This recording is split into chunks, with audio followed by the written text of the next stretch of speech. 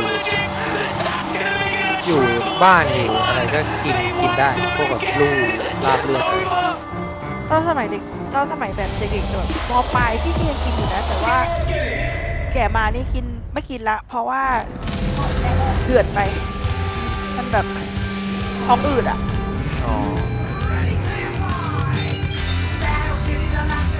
แต่ก็ยังกินลาบอยู่เพราะว่าชอบกินลาบมากๆแบบสามารถกินแบบว่าอาทิตย์หนึ่งกินลาบวันสองวันอาทิตย์หนึ่งวันสองวันอ่ะได้เรื่อยๆเลยแต่ว่ากินแบบบ่อยๆมากก็ไม่ได้เพราะว่า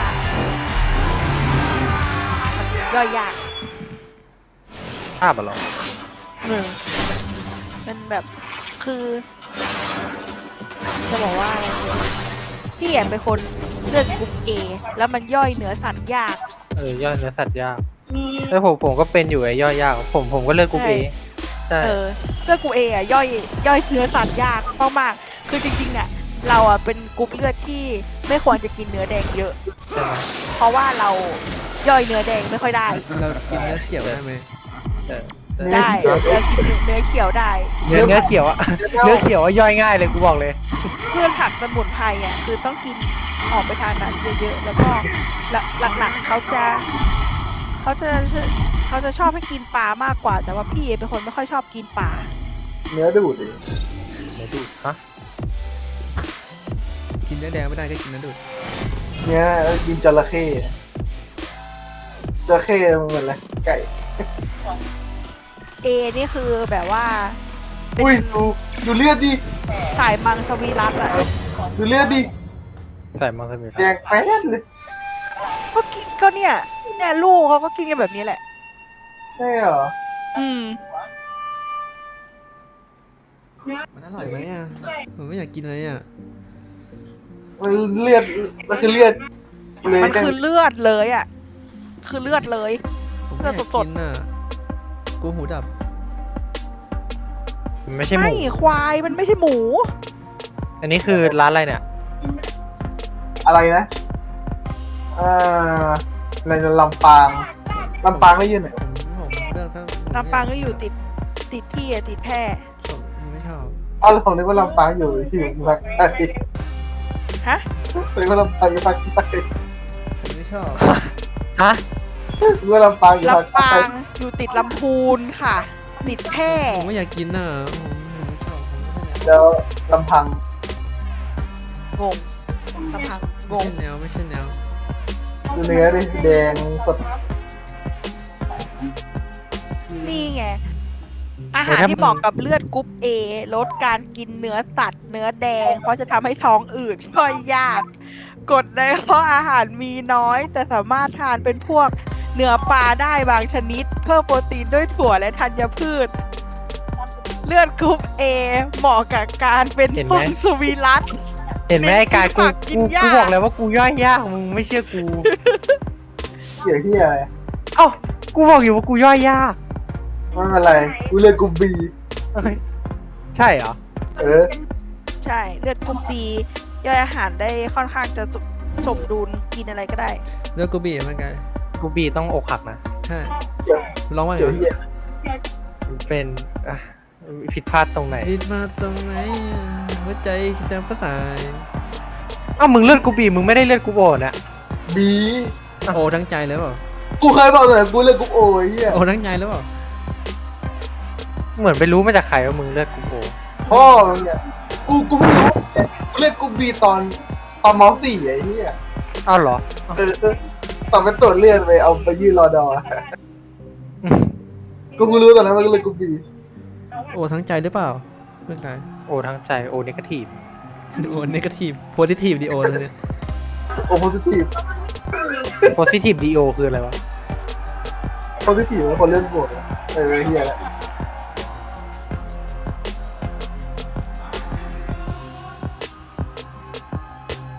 อุ้ยเขาบอกว่าเลือดกรุ๊ป O ย่อยเนื้อสัตว์ดีแต่ระบบเผาผลาญไม่ดีอ้วนง่ายวะ อ้วนง่าย ไอ้กายก็เลือกกูบีนะแต่ทำไมไอ้กายอ้วนง่าย เฮ้ย งง อะไรฟัง งง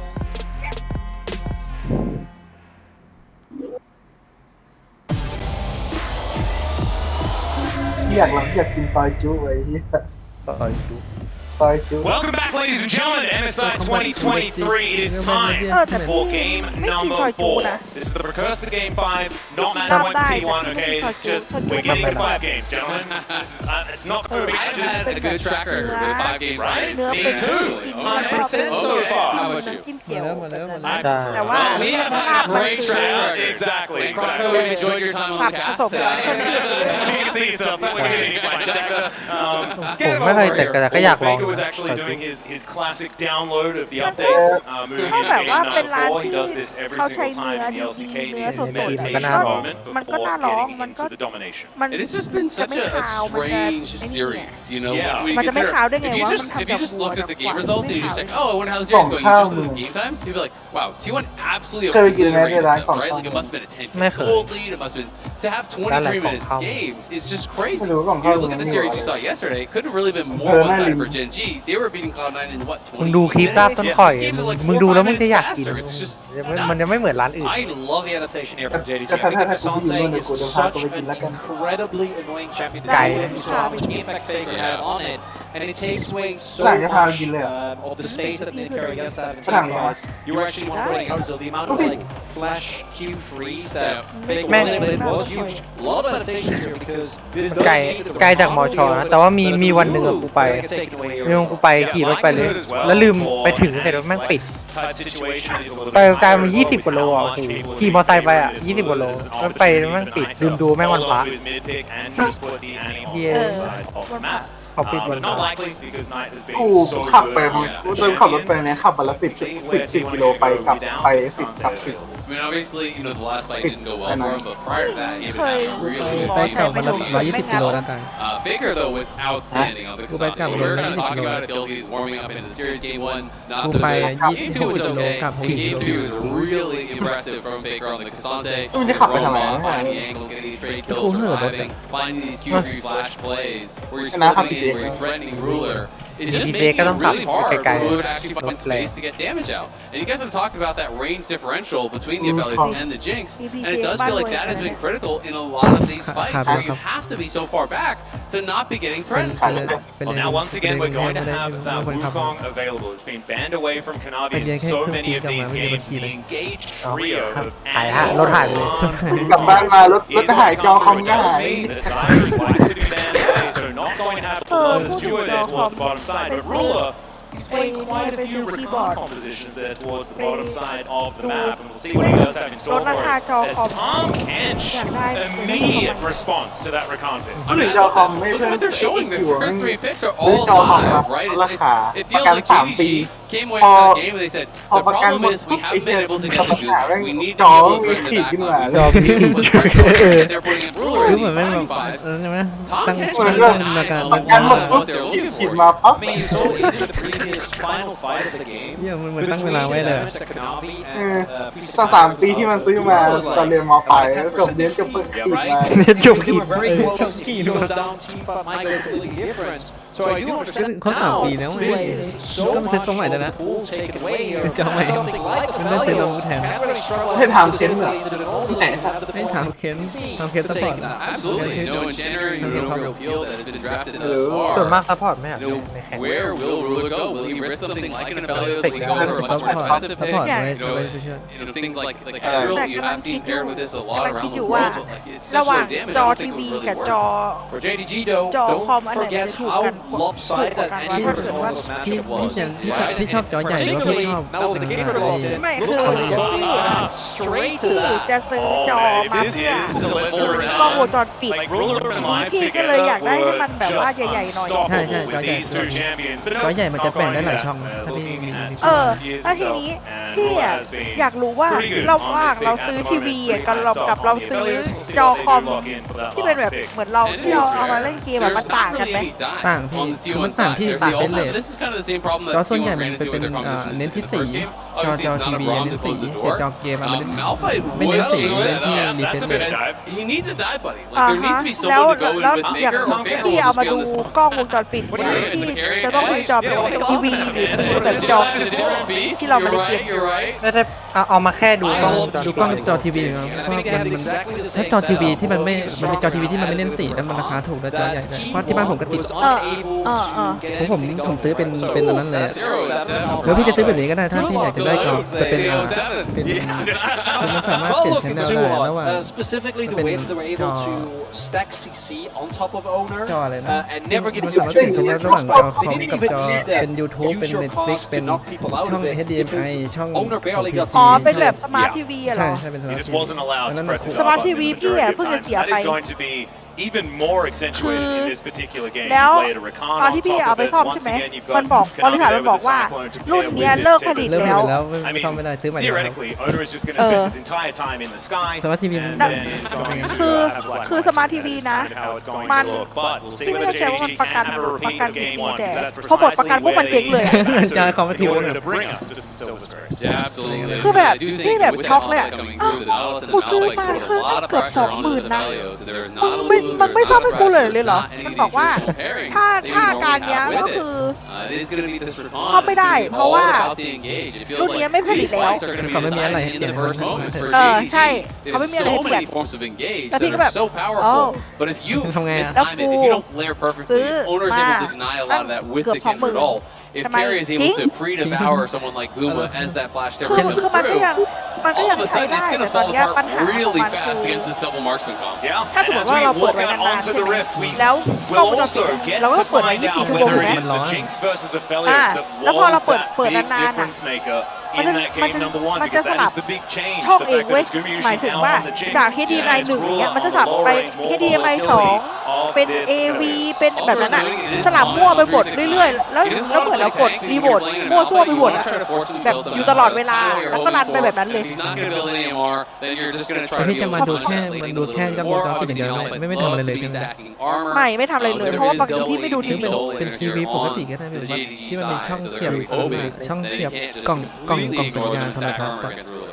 One thing I do want to highlight from the barracks to game number 1 is that มันไม่มีช่องเสียบมีช่องเสียบให้ดีแค่ช่องเดียวไม่ค่อยมีสองข้างล่างแต่ว่ามันดูแค่จอใหญ่เฉย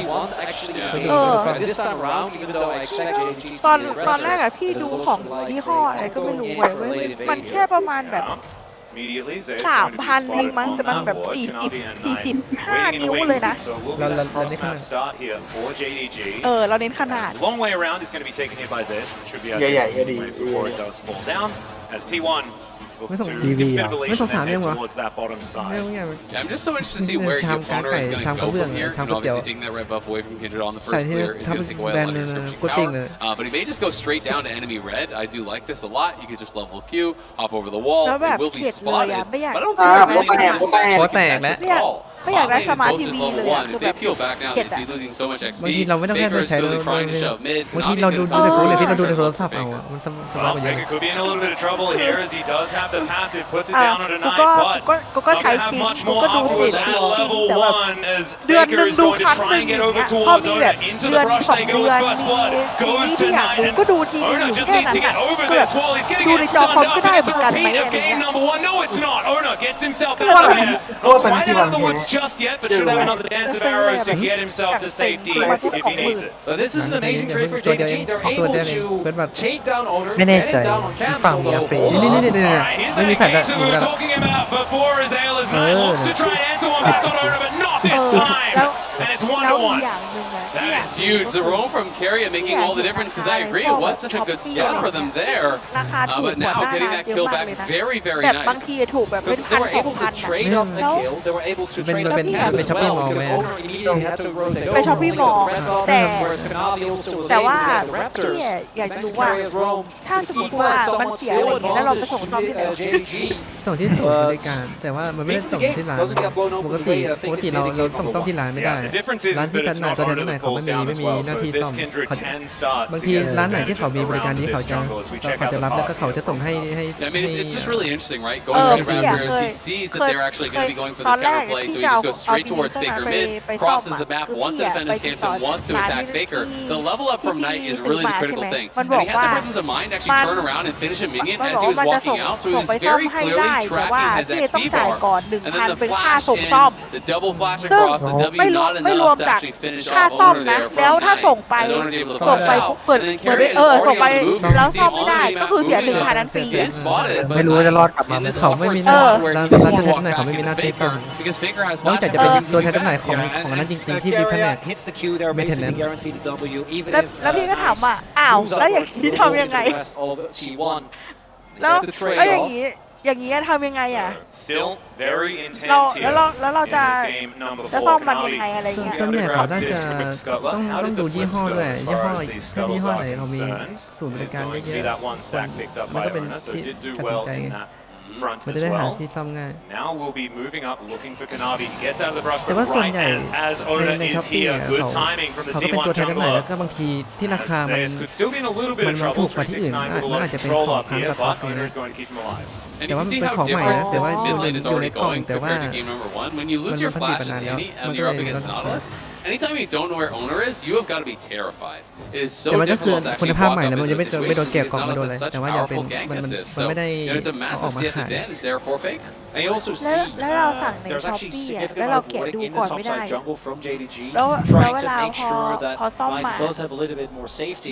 เราถ่ายคลิปก็ได้นี่ Six เรา though, ตอนที่เราแกะเรา particularly ถ่าย with คลิปแล้ว flashdown, ก็ลอง like เปิ it ดเลย doesn't matter how safe you play. แล้วเราก็เก็บคลิปไว้เป็นหลักฐานแล้วก็ช้อปปี้มอลมันมีคือสินค้ามาแล้ว7 วันเลยแล้วก็หลังจากนั้นก็เป็นตามประกันของเครื่องใช้ไฟฟ้าแล้วส่วนใหญ่จะเป็นปี1 2 ปีเป็นกฎหมาย Not a whole lot of mana available. 369 winning out on the trade, but there's a full menu wave for him to slurp up. So Zayas is going to look to go home and use his teleport to get himself back up here. So as it turns out, not actually a massive amount going on there, but it is going to be a wave in advantage for the Gragas. เพราะว่าอันเก่า50 นิ้วแบบว่าบิ๊ก This เบิ้ม has been in that brush for สมใจ ผมซื้อเครื่องใช้ไฟฟ้าผมไม่เคยส่งซ่อมเลยขี้เกียจ พังก็คงก็ปล่อยแม่ง โอ้ยผมต้องมีลมแล้ว ขาวนิ้ว4 นิ้ว มีลมแล้ว Oh man, can we โอ้ยเนี่ยรีเฟกการรีเฟกการเห็นรีเฟกวะไม่ใช่เห็นวงไว้กดแฟดเลย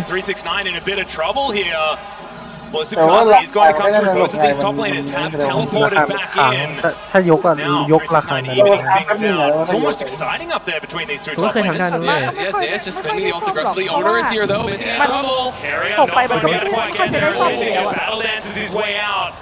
Oh, a missile dive to be able to pick up any more knockups. That is going to mean that JDG will survive. Meanwhile, trouble once again, but does have some barrels and a belly and will be all right. เพราะฝั่งทีมไม่มีกระโดด วันก่อนเห็นแข่งใครเอายาอบมาเล่นไว้เราเพย์ออฟ ทีมที่มันตกรอบไปแล้วหรือเปล่า ไม่เอายาอบมาเล่นเกมมิดเลนเนี่ยใครไม่จำไม่ได้ขึ้นมาดู Still going to try and look for this first dragon. Will be the mountain. โดนคลาสสิกระเบิด Pretty high value as far as just single drakes are concerned. The dragon stacking once again, as it was in the last game, for the first time in the series. Going to go over to T1. Infernal will be the next one. น้องก็เยอะไม่ค่อยมีปัญหาอะไรกี่ดอกบทประกันเท่านั้นแหละเบิกกูซื้อมาแค่พอใช้ตอนประกันนะบทประกันก็คือเจ๊งซื้อใหม่แค่นั้นแหละมันเป็นเรื่องนี้เราเอามาใช้งานผมว่าค่อนข้างหนักระหว่างสมาร์ททีวีแล้วก็มาเปิดทั้งวันสมาร์ททีวีไม่ตัวร้อนเลย Be in trouble here. It's not the only little fight. Cyclone available. Faker's going to get a dredge line his way out. Just one this pass. Popcorn chickens will get back to lane unscathed. หลานเอาไว้ดูการ์ตูนก็คือวันหนึ่งก็เปิดไม่เท่าไหร่แต่มันมีช่วงที่แบบเขาไม่ได้ใช้ไปเลยประมาณ2 ปีได้มั้งประมาณปีกว่าแบบไม่ใช้เลยอ่ะไม่ได้เปิดเลยอยู่ในห้องเฉยๆแบบไม่ได้ใช้มันอ่ะแล้วพี่ก็เลยเอามาใช้แล้วพี่เอามาก็พี่ก็เอามาใช้กับกล้องวงจรปิดไงเปิดแม่งทั้งวันทั้งคืนเลยก็นั่นแหละ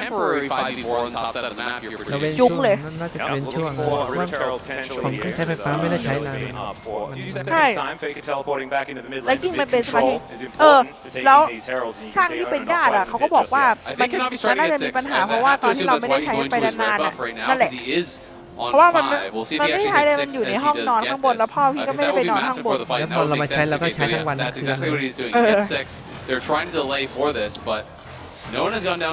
ผม3 ปีไปเลยให้เขาไปทำ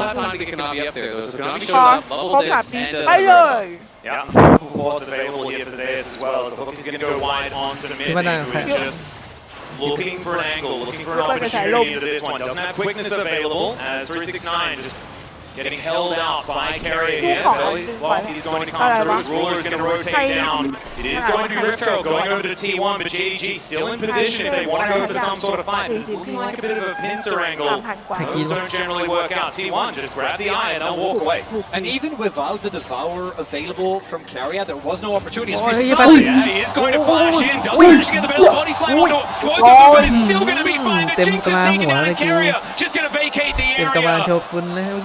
ถังหลอยหอยหลังเลยถังหลอยเมื่อกี้โดนถังหลอยเลยเมื่อกี้แฝดไม่โดนแต่ว่าถังโคตรสวยอ่ะยิงแฝดด้วยแต่แล้วลดราคาคือมาอยู่ที่ really critical there. ที่มันไม่มีแฝดก็เหมือนขาข้างเดียว between Carrier and 369, but they get the kill. Owner now looking for the dive here. TP comes in response immediately from Knight. Yep, Faker holding on to the depth charge actually, not wanting to use it preemptively, and Owner is just going to skip by. Faker มาเล่นไม่เสร็จเลย Just a nice little bit of pressure there from T1. You know, it's always worth looking for those types of plays. I love that they didn't overcommit. They're clearly tracking the fact that Knight has TP. That is now down and will potentially give them a little bit of tempo if they want to play through sides. With the kills that they picked up though, and with the Herald not being dropped, JG is currently ahead of gold. We've seen that these early game gold leads have been of fairly insignificant importance depending on who they're on. When we look at the gold lead, we do see Ruler actually substantially ahead here of Gumayushi, currently sitting on about a 550 gold lead. And getting an early mythic on your AD carry can be the difference maker when we get to, I assume, a fight over the Infernal Drake that's spawning in about Yeah, Infernal pretty powerful here, will even out Dragons if JDG can utilize this advantage to get themselves over there. Zeus just taking some barrels. 369 having a good time here on the Gragas as this game is continuing. การการ AP การ variety ขึ้นเว like ท you guys ตา were ก่อน saying ขึ้นแข่ง has been หลักการยังไม่ได้อันติเลยให้ก็ให้เลย back pocket. I like this. We've got some birds here. Kind of broke my brain for a moment. Thanks very much, London. As Ruler here towards the bottom side, we'll just push another minion wave in. So, anything you want to talk about, guys? Well, we just see Sunfire Cape again for T1. Oh, there we go. Do you want to talk about who did the most damage in that game? Yeah, tell me. Sunfire Cape? It was, in fact, the Sunfire Cape wielding on the top side. He did have the upgraded Sunfire, so. He did. Maybe that was the difference maker. I mean, I like talking about birds that, you know, generally. What's your favorite bird? Don't. Well, like only know the Dutch word for birds. So, because like I don't That'll work. know. We'll just nod and smile. Yeah. No, that's okay. You can just say the Dutch word for the bird. No, but I feel like that won't make any sense. No one will know which bird I'm talking about. Well, the Dutch viewers But will. you will. And that's the main thing. Ruler, he also knows the plates are being taken away from his bottom lane outer turret. Rift Herald's going to come down here as well. It's missing. Does get himself out of there. And Shelly will be able to claim some money here for T1. So that one gets a charge. ลิงก์หกที Better than เสี they ยง won คน from เท the last game. It's going to be down to 50%. But ที just มัน looks ทีม to โถดี progress ก็มี those เสียงคนเทนึง minions towards สเก็ตตะตายก็มีเสียงคนเททีนึงเล่นตายก็มีเสียงคนเททีนึง Same for missing. Same for เป็น not. บ้านไหนก็มี So คน much เท time ทีนึง available here. You see T1. Looks like ตา they're ก่อน going to ลิฟต์ไม่ได้โข respect ก the very least for now. Man, wait for JDG to actually start up his objective. Well, Guma just has too much gold. I don't think they want to fight without his Yeah, mythic. He was sitting on 1,300 gold there. He did cash out his call. They got the Hit tower some, charge, so they're at the very least going to wait for 240 that. We'll see if JDG do try to rush this. Doesn't look like they are. They're just establishing some vision around that dragon area. And Kanavi now looking like he may head over towards the pit. This is what we wanted to watch though, which was top laners taking some damage left and right. It is going to be Sunfire Cape completed, Everfrost done as well for 369. So battle items at the ready here for our Malphite and Gragas. Faker could be in a little bit of trouble here as the Grand Entrance does come down. Hook is going to try and mitigate some of that CC as they look to turn it around. Battle Dance gets missing out of there though, and Ona's not going to be able to follow up on that one. And so in the end, not a massive amount of resulting action. Yeah, not huge. They do get the heal off, but they are trading out the Nautilus ult. If Missing can get back to this fight, he still has his ulti available. I feel like it would be ill-advised for T1 to try to fight this without the Nautilus ulti. That's one of your best tools for putting pressure on Ruler. Yeah, 369, actually, I think he can be unseen getting into this brush here. This cast could be absolutely massive as the Drake is going down low. JDG biding their time. Kanavi gets himself in there. Huge ult to come through once again. They just eviscerate the Kindred. And Zayas is going to go down as well. It's a double for Kanavi. Is that Ruler taking matters into his own hands? But no, they are going to back away towards this Drake and even up that dragon counter. And we highlighted the potential for Knight to go for a flash play, and he delivers. Again, the setup and the amount of dive that JDG have with this Wukong and Annie combo is almost impossible to play into as carrier. Yeah, once again, just going to be going aggressive, but not going to be able to find the knockup onto Missing. Ruler could be in trouble here as the tongue lash will connect. Zap's going to come down as well. As Zayas is just barreling towards the turret. Ruler manages to flash to try and get out of the way, but it's not going to be enough. Gumiushi, he gets excited. And he deserves to as well. Now 369 wants to try and clean up. Gumiushi doesn't use it, but the missile dive is interrupted still. Gets down over the wall and he will be fine as the Mega Blast going is going to deliver T1 to safety. Yeah, beautifully done there from Carrier, getting him out to safety as it's 2 kills into the pockets of Guma with a beautiful TP play coming through from Zayas. As 369 and him will continue to scrap, but JDG commit both their TPs down towards bot, can't actually get anything from it. They lose both of their bot laners here. Ruler trying to size up the Zap, cannot do it, goes for the R, flashes away from the Malphite ultimate there. The R with the red gun does heal him up a bit, but it's just too little too late. Gumiushi gets the first reset, and you're never getting out once he gets that. Yeah, at the moment Guma gets excited, makes his way over with the movement speed. Zayas standing guard, the power over the wall, and it's a straight up heist, right? They were able to get the kills and get on out. And as we saw there, actually, that's a big gold swing because JDG was looking to pull decisively in the lead after the play that they found around Dragon with that wonderful engage. Now, closer to one another yet again. And Guma pulling out to a lead here once again here on the Jinx, getting those 2 kills. Oh, now they're just bearing down on the middle lane. The flash not going to land there. Ruler getting himself out of the way. Yeah, that Gale Force was beautiful from Ruler. Very quick reaction time. It didn't need a lot of distance to cover there, but able to just kind of squeeze himself against the wall with the Gale Force. T1 moving up towards that top side. The Herald has respawned. They may be looking for it. JDG, though, posturing for a fight again. Yeah, 369 just looking beefy, moving towards them. Doesn't do a bit of damage, though, as Faker is going to deliver himself once again, but just going to walk away. But remember, there's no flash on Ruler, and Malphite has ulti again now, so this is so tough to fight. He has no Gale Force, that was forced out, no flash, so I feel like if JDG try to fight this, it's going to be a lost cause. Yeah, particularly with Faker still having his depth charge. So as long as that hits on Ruler, you can't fight. Unless JDG can immediately blow up the backline of T1, it's not going to work, but Keria has Devour available again. Oh man, it is very, very tense. Second Rift Herald up and available, 369, yeah, he is looking for the deep flank. Kanavi also in that Pixel Brush Knight, poking his head around as well. JDG understanding, if they do manage to get these angles, find the wombo combo, they can do it again. T1 just staying together, Gumayusi and Missing, firing shots at one another. I think I know where my money's at for that particular 1v1. Kanavi has started this. He's trying to pull T1 into this area. He wants T1 to move into this area before 369 comes in. 369 has the flash, but they haven't spawned, so they know he's looking somewhere, and Zeus is going to try to mark. Yeah, and it's actually Zeus thinking that he's unseen, moves towards the back of this pit. 369 still not seen by them. As Kanavi looks for it once again, this time Lancer's fight very, very early. The Devour comes through as well as Gumayusi is kept alive with that huge shield as well. Once again, falls down massive damage.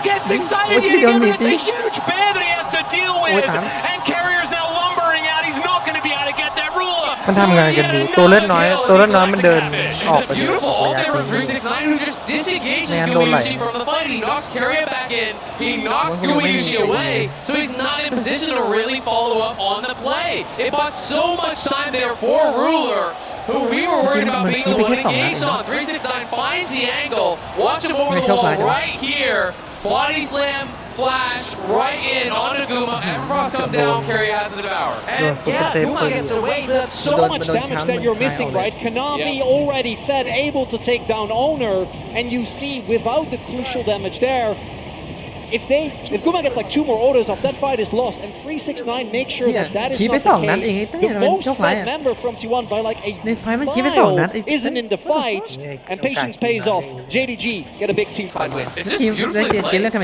369. He has the disengaging ult, he drops his Q in between them, so he has to actually walk through that for the slow. And yes, he loses his flash off of that, but this is going to mean now next fight is in JDG's favor. Ruler will have his flashback, Guma's going to have no sums, there will be flash on Knight, there will be flash on Kanavi, there will be flash on Missing, which is going to make this next team fight a nightmare potentially for Guma or even for Owner. See what they're going to be able to find here is the decoy is going to get collected by the dredge line, and Faker is not going to be tricked by it. On the bottom side of the map, you can see, picture-in-picture, Knight is just farming out these minions, as the Drake is what T1 are looking at.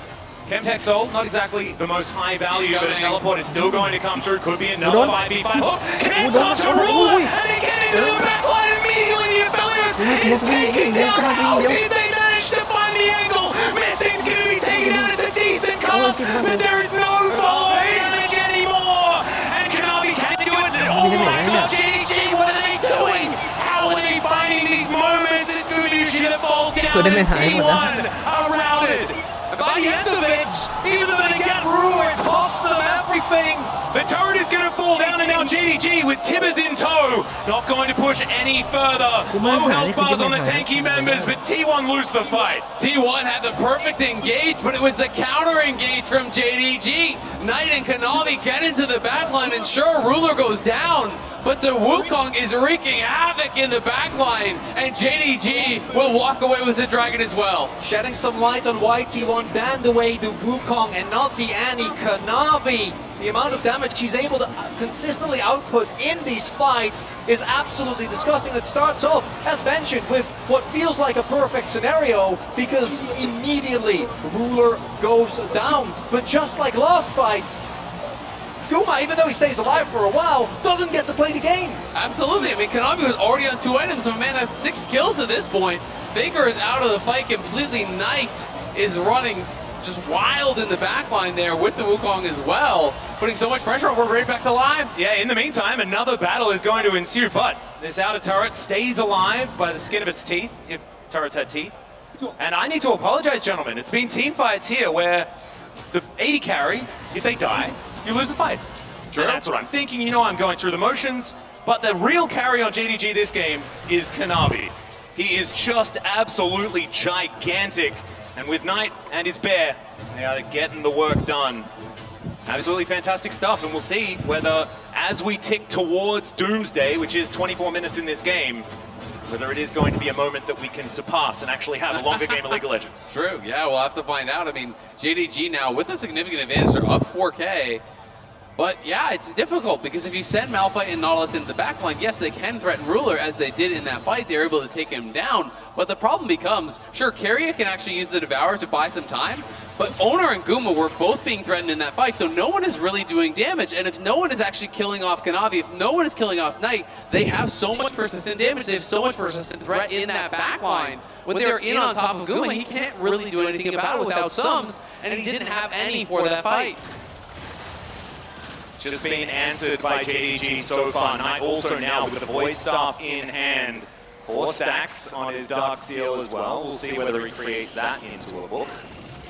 Could be another option here as T1 towards the Baron Pit. It's 22 minutes, so it is one of their favorite places, but not so far this series necessarily. JDG have been keeping him honest, forcing them to win team fights in order to win the game instead of taking Baron. 369 is just taking down objectives around this map. JDG with so much more control than they showed in the last couple of games. And JDG are playing the side lanes way more heavily than T1 in this game, and that's kind of why they're opening up these gold leads. If you look at the itemization between the Soul Leaders, it's a full item up for both. Zonius is done. The luxury items are well and truly in the favor of JDG. They have a stopwatch in mid, they have a Zonius in top. It is really kind of all on Guma, as all eggs are in the Gumayushi basket here on T1 side. Everyone else, I think, is a lot weaker than their counterpart. Yeah, it's about a 1,500 gold deficit for everyone in the top half. Obviously, Kanavi even further ahead, always approaching 2K. The only one with a gold lead is Guma, and as JDG is showing, you don't even need to kill him. As long as he isn't autoing, that's enough for now. I think the one exception is if T1 is actually able to start off a fight, but JDG isn't letting him, and considering the comps, that makes a ton of sense. I mean, can you even look for a fight right now? Stopwatch, Zonius, like, it feels so hard to really go into this next fight with confidence as T1. You know, the only real target there is Ruler, who does have his sums available now. See what JDG decide to do with this advantage that they created for themselves. Right now, hanging out in this mid lane, Teleport is going to come forward as Faker turns up. Oh man, that hook, it may not have necessarily been the best for T1, so Faker going to miss that one. We'll never know as Knight towards his top side, clearing out vision. Back into Fog of War is the Annie. And JDG looks like they don't like it, they don't like this particular angle. Wait for another one before they start up their fight. JDG are pretty split now. Ruler is very far from the rest of the team, so do T1 try to pull the trigger on that top side. 369 is wrapping around, he's nowhere near. Now the hook is going to land, missing, not taking too much damage though as T1. They have set themselves up in this death ball, but JDG able to get themselves back into position. Yeah, and if T1 are going to play as 5, they've got to be so clean on their engage. They have to attack one side of the lane from JDG. Well, his Lambs comes down yet again, but this time he manages to get off the Lambs. Respite the charm is fantastic though. They take down the recovery. There goes the Kidder as well. Double kill for Knight is now carrying, trying to save Gumayushi, and he does. เมื่อกี้เกมดีขึ้นมาหน่อยเพราะดีกินเด็กเลยนะไม่งั้นหายไปเลยนะตรงนั้นนะ Look to take it. T1 have been devastated by Knight Annie once again. This man has been the difference maker. Finds the multi-man Tibbers. Despite Owner living to actually get off his ulti, it just didn't matter. No, and even when you get the criminals, but you're not able to output any meaningful damage with Ruler is, you see the issue, right? Because as you point out, they start up on top of Zeus and Owner here. Zeus, yeah, if this was AD damage, he'd be feeling fine.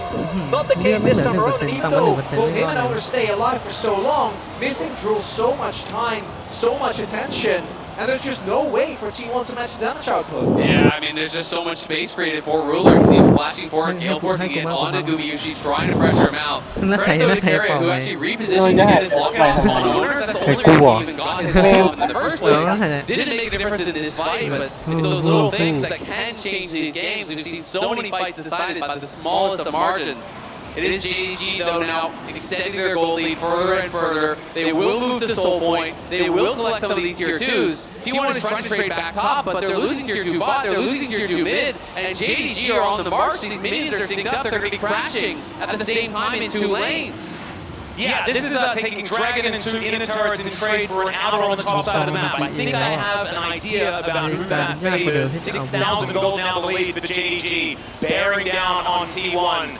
Not one of the last 2 games that we've seen, which just seems to be over in the blink of an eye. This is just JDG suffocating T1 out of this game. And we talked a lot about Knight, right, and his flash. The same goes for the T1 comp, I do think. Particularly at this level, it's not like Zaze can start a fight unless you are only doing it to force a summoner. So it's up to Faker to go in for a flash ulti, a flash auto. But as long as that is not available, you see the JDG with how much confidence they just move up in sides, move up on the map, because they know very well for T1, it's hard for them to engage in, and that's not even counting, as you mentioned, Azil, double or 1 Zhonya's, 1 stopwatch, and a GA, and now Ruler also picked up. So even the one guy that it seems like you have to take down now can't be taken nearly as easily. That's what's so difficult about it, right? Because we talked about in the draft, JDG playing a much squishier composition here. There's more angles for T1 to find those fights. There's more targets that are viable. But at this stage, it's no longer really true. As these guys are completing all these luxury items, all these defensive items.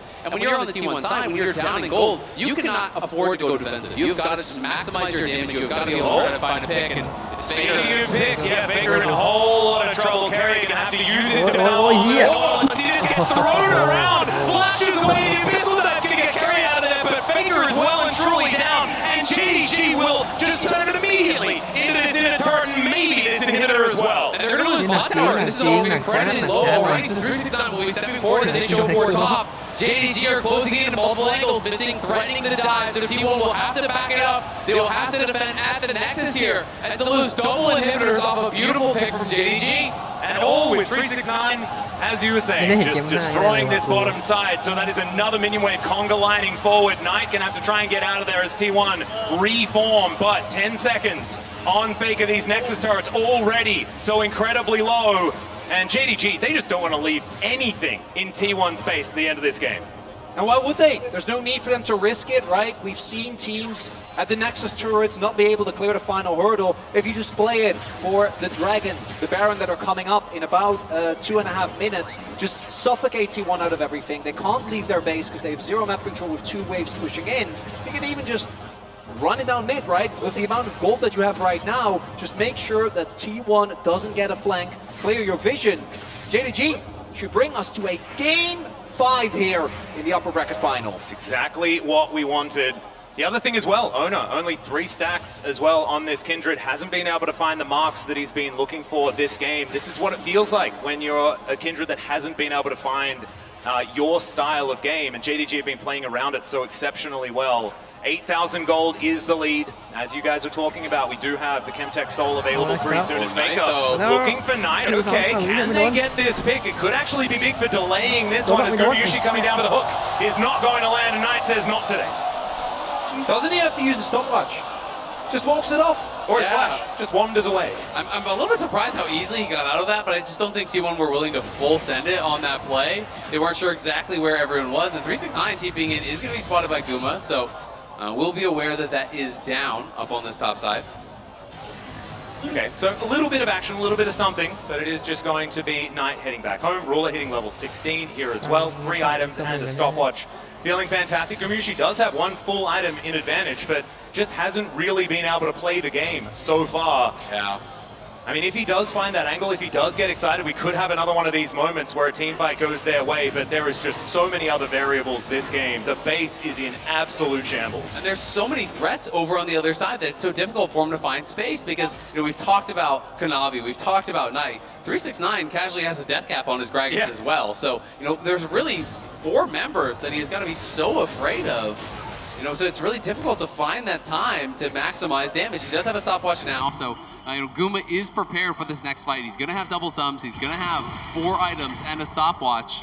And there is that option. There is that angle if he can find it. But it will be very difficult because JDG are just going to set up in the topside jungle. They're going to deny vision. They're going to play around this Baron. And if T1 commits to trying to deny a soul, you could just lose a Baron for free. JDG have that luxury of not having to actually go to Dragon if they don't want it. As we like to say in the LCK, it's a rock and a hard place type situation because when you have Soul, you have so much extra control of the map, or Soul Point as it were. Kanavi lurking off to the side. He is so scary. 6-0-6 on this monkey. But T1 is moving in. If they didn't do anything, they're just gonna lose the game, right? Like both. Yeah. 369 and Knight are just shoving it. Knight is teleport as well. And Kanavi, he's going to find Gumayushi! He's going to have to go into his stopwatch, and now Zeus finds an ultimate, but these Nexus turrets are going down, and the Jinx is as well! This game, ladies and gentlemen, I think is just over in this moment. We're not going to get another team fight because JDG will deny it, and they will bring us to game number 5. JDG find the pick. They dismantle T1 in game number 4 here. They are charging the Nexus, and we are going to get it.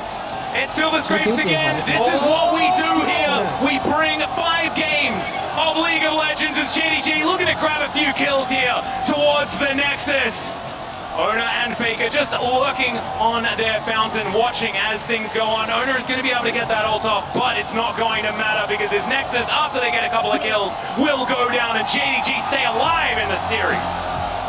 And give us that zoom in on Kanavi because that match, Wukong, was a force to be reckoned with in a game or in a meta that feels like it was about the 80 carries. In this series, it was about the top side of JDG, making sure that even with that Kench, the opposing 80 carry could not play at all. It didn't matter who it was. Always one of 369 Kanavi or Knight found their way, found access to Guma, and made sure that the team fights were only going JDG's way. It's just so expertly played, right? And I do think these compositions that JDG are drafting can be difficult to make work because if you are not coming from those multiple angles, if you're not finding access in the backline, if you're having to fight through this beefy front line that T1 did draft, Guma's going to go crazy, but they always seem to be able to find that angle, to be able to find that surprising gauge. No hesitation when T1 would step that 1 foot too far forward, and that is exactly what you want to see from these elite teams, the best of the best. And it was like T1 taking a little bit of a next step in their experimentation, right? They leave up the Wukong this time around that they banned in the last game, but they leave up the Annie as well, and it's this 1-2 punch that we've been seeing that has been so good. And look at this, just everyone was a threat. It's what you guys were talking about, and Gumayushi just had nowhere safe he could stand. That's one of the most equally divided damage shares that we've seen in this meta. Unbelievable here. Yeah. I mean, all 4 members outdamaged Guma. You know, all 4 of the damage dealers, right? And that just shows he's done, an attack on his play in this game. It's talking about the difficulty with which he has to navigate these team fights because there are truly 4 members that can threaten him. There's 3 divers plus the support as well who's going to be flying back in there. It's just really tough to navigate those fights, and I'm so excited to see what team are going to cook up for game number 5 in the draft because they're going to have choice. They're likely going to go blue, and they'll be able to dictate. And in the meantime, we get to enjoy one of the greatest songs that embrace League of Legends. So let's go to a short break when we get back. อย่าว่าแต่ไกลเลยกูก็จะหลับเมื่อกี้ กูก็จะหลับเหมือนกันก็เกือบหลับเฟกเกอร์ก็จะหลับได้ไหนมันหลับแล้วเนี่ย ตาตีหรือเปล่า นอนไม่เยอะ ไอ้บูบูบีดูดูบูบูบีดูดูบูบูนี่เพลงเมน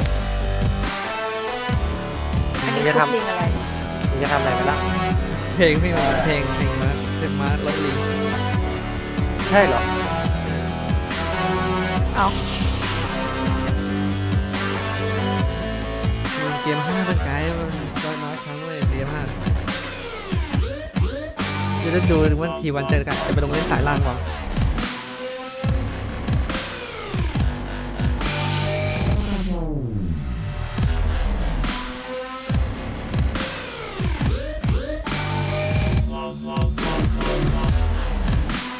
มีโอกาสสุดที่วันจะได้ไปลงเล่นสายล่าง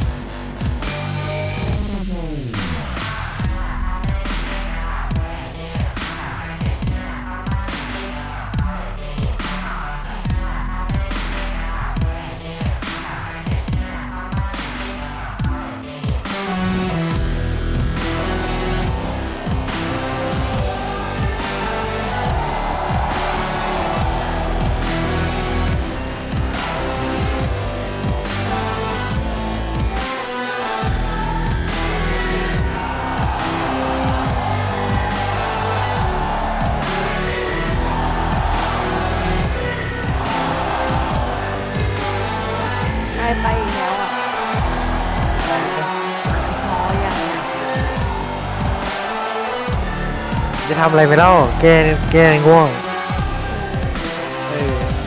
ทำน้ำ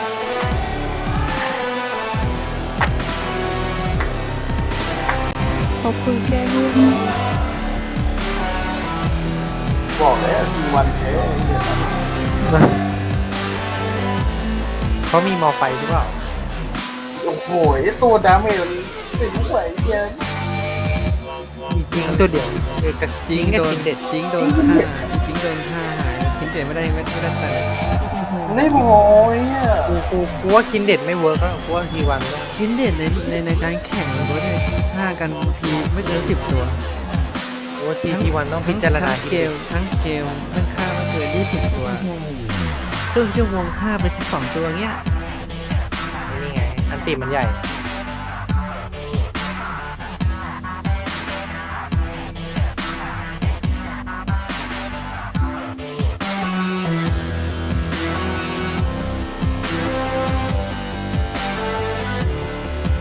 ได้ดีกว่าเป็นเยอะก็ได้ดีกว่า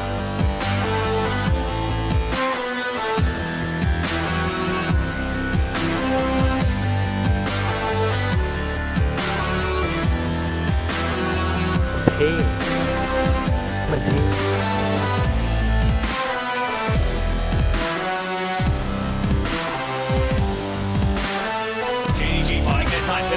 himself in there. Huge ult to come through once again. They just eviscerate the Kindred. The Tunnel Lash will connect. That's going to come down as well. As Zeus is just barreling towards the turret ruler. Manages to flash to try and get out of the way, but it's not going to be enough. Kamushi, he gets excited. Well, but Ona once again falls down. Massive damage with the Rocket Kuma. Gets excited yet again, but it's a huge bear that he has to deal with. And Carrier is now lumbering out. He's not going to be able to get there. This game, ladies and gentlemen, I think is just over in this moment. We're not going to get another team fight because JDG will deny it. Yes, we are going to Game 5. We've been dancing here the whole break, and now we gotta cool it all down, and that's exactly what the teams have to do as well. This was so much fun, everyone, in the Copper Box Arena. Thank you for your energy, and I'm really happy that we're getting to a Game 5, and I'm really happy that it's delivering, even though it's been very, very different kind of angles in each game. I mean, this is what we wanted. This is what we wanted for T1 versus JDG, LPL versus LCK, the regional rivalries coming out of MSI, the winners final. It's delivering all 5 games. And apparently Vedi has a fun stat. Well, it depends on your perspective. So, T1 in finals with this roster are 0-2, okay? But when it comes to Game 5s, not in finals, they are 3-0, undefeated. And this is not a final. This is not a final. So again, to reiterate the stat, so Game 5s in finals with this roster, they are 0-2. But when they are in Game 5s, not in a final, they are 3-0. Both are true today. Like, how many MSIs has T1 won after 2017? How many has LPL won, you know? I just think it's so awesome, like, because there is that curse that plagues them, right? And I think that when we look at T1, this is a team that people expect to dominate. They've been on the precipice of returning back to that former glory. The fact that T1 hasn't won a title since 2017 is miraculous, especially when we look at their most recent history. But aside from finals, this team always makes it to the grand finals. But it does feel like they've met their match in JDG, a team that was basically built to perform on the international stage, a team that made it to semi-finals of Worlds last year, lost to T1 and said that isn't good enough. They are coming in, they need to perform, and they have been performing up against one of the best LCK teams and proving that the LPL still can be such a dominant force at these international events. And I think that when we look at the LPL, they've produced so many different successful rosters. And I think that for JDG, it's an organization that has tried for a very long time to not only dominate domestically, but to translate that success internationally. And how many teams' stories have started by finally being able to take down T1. Today could be the day, the beginning of a long journey for JDG and this super team that they've cultivated. I love the way you put that, and it's great going into Game 5 like that. Let's take a look at a couple of things that have transpired scared if you look holistically at the 4 games we've seen. One of the things is that Kanavi is a absolute beast on Wukong. In fact, he is unkilled on Wukong this series. And his Wukong was absolutely dominant in the LPL as well, and now the fact that he gets to show it again in this game 4. You can see Runer, like it didn't matter if he died, because Kanavi very quickly was 5-0, smacking down the backline of T1 and making sure that it was absolutely unplayable. The patience that he had in some of these fights was so good. A little bit of a Wukong gap, and there's also just the fact that he's taking on 2 people, and they have to just run away. They just have to leave him there at full health, and this was something that was repeated again and again in this game. He got too strong, he could apply too much threat on the backline, and T1 just didn't have the ability to deal damage to Wukong. Yeah. Coming into this series, the conversation was not really about Kanavi, right? It was more about the solo laners and how this. I know, Sean. Okay, we took it out, but I had a note. Coming into Countdown, Kanavi is a monster, he's a beast, he's nuts, and you guys said, no, take it out, that's not important today. Frankly, I didn't think that Kanavi would be the story or the talking point. So, Sharks, all credit to you, you're 100% right. No, to him. When their backs were against the wall, when they were down in a situation of what looked like a very close game for a long time, Kanavi really did step up on this Wukong, and eyes will be on him and his agency if he gets his hands on this champion. I think as well it gave a lot more credence to JDG when they were looking for these flanks. What we saw in game 3 was Knight TPing on the Annie, trying to see if he could get access to the back line, but there was no one there to really support him. Now when you've got Kanavi in the picture alongside him on this Wukong, you can see how well they were setting up as this 2-man unit to consistently dive onto the Jinx, and no matter how much range you have in this Jinx, if there's so many different flank angles that are coming through, it's impossible to get away from JDG. We know how hard it is to pull off a successful flank in games from this level because teams are so good at sniffing it out and at warding against it, and that's what I think was a great adaptation. They did have a lot of patience. 369 had tons of patience on some of those flanks on Gragas as well. It's a good adaptation coming out of JDG. Yeah, I want to look at draft for game 5. Let's do it, because T1 is going to be on the blue side. Yeah, so they've selected blue. They didn't have side select to start the series, so they actually played successive red side games in 3 and 4. The draft we need to look at is the game 2 draft to see the way that T1 would adapt here. And the Annie, I think, has been a big problem. The Nautilus mid by T1 hasn't been good whatsoever. So part of the reason for that, I feel like, is the access you're able to get to the back line. So if you look at the draft here, like, the Cassante and the Annie can be banned by EDG, but this opened up to that straight-up front-to-back team fighting for both teams where neither team had great backline access. Right? I just do feel like it's harder for JDG to get maneuverability where they can actually get a flanking team fight on a T1, and therefore that's why we're seeing blue side getting picked so often. The reality is that this whole game is being defined by those fights at about 23 minutes into the game in mid lane specifically, right? Yeah. And as you rightly said, Annie has proven monstrous for JDG just because of its setup. But now that T1 are on the blue side, they have the ability of either first picking it or forcing JDG to ban it away. So that's one problem resolved for T1, which then brings up more questions for JDG. How do they have that same agency in mid? Because so far, the only success they found is with Knight being the actual primary engage and facilitator. And this is when you then start looking at the support role. How valuable is this Khan? Do you still want to prioritize this so that you as JDG have more engage options? And if you're T1, where does the Cassante fall? Can you get fake on something that isn't a beefy frontline tank that can disrupt the chaos of the fight, or do you move him back to the control main? You say only Knight on that primary engage, but now you have to also think that Wukong is unkillable and also gets the engage. I think there's definitely also that to think about now, which is why Game 5 specifically are so interesting, Daka, because you have to go deeper in everything you've shown. What does your gut feeling tell you? It is 2-all, but obviously T1 a little bit momentum-wise on the back foot. The ghosts of Game 5's past or Finals past, maybe. So where do you think they're going to go? I think for JDG, you're probably going to see them go back towards, okay, let's get Kanavi onto a carry. If it's the Wukong, whether it's something even like the Xin Zhao that we saw, and then having a facilitator again in the mid, Annie will probably be gone, Ari will probably be off the board as well. I wouldn't be surprised to see him go back towards something like Lysandra and just going, hey, look, you just need to be the setup for the damage leader of Kanavi, but enough threat where we can spread out these fights into skirmishes, and they're not front to backs anymore. There's so many different angles that it just makes it impossible for T1 to try and take those big tanks into that front line. And as we have 1 minute left, and we have Verius out of the race prediction-wise, we have Jat who said 3-2 T1, and Daka who said 3-2 JDG. So Jat, how does T1 win Game 5? So I feel like they do win Game 5. Okay. I'm not convinced that they have been best in this series. I don't think they've actually played that well so far this series. They can have a stronger early game, and if Carrier can be on something that can start team fights and be the go button for the team, มันบอกเป็นคนหลังไง that's enough. Kasante คือ Band, มั I นบ like อก พู ว่า ดถึงได้อยู่นะ คือมันบอกว่าแค่ but just ยืนหนึ่ leverage ง their เฉย experience. ประมาณ They've 2 been นา in ที these ไม่ขนาดนั้น situations several times before and play a ตอนนี้ calm, มันหลับแล้ว solid game in League of Legends.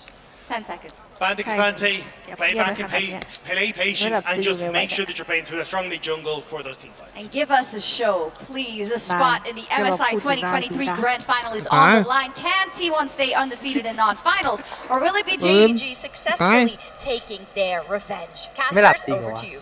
หนับจริง Thank you so much, Sharks. And here we are, game number 5, the moment for one of these teams to reign victorious in the upper bracket of MSI 2023.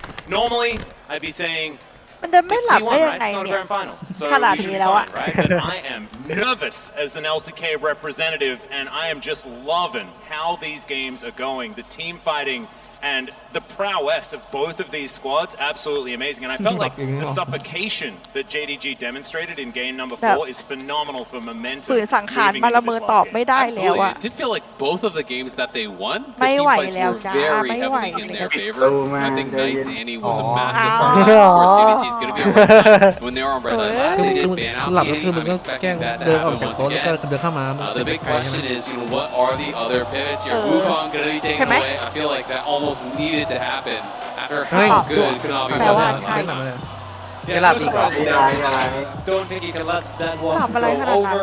Also saw that Omen was struggling both times with the game coming out. It seemed like they were preparing to pick game 1. Early flip, going his way thanks to Konami and Knight, getting the better hand of him. And in this, and in both games really, even with the respite being used, which didn't happen half the time, not the impact that they were looking for. Kasante, love that ban here. I think that Kasante is such a big part of what makes these team fights lethal. Does mean though owner back on the Maokai.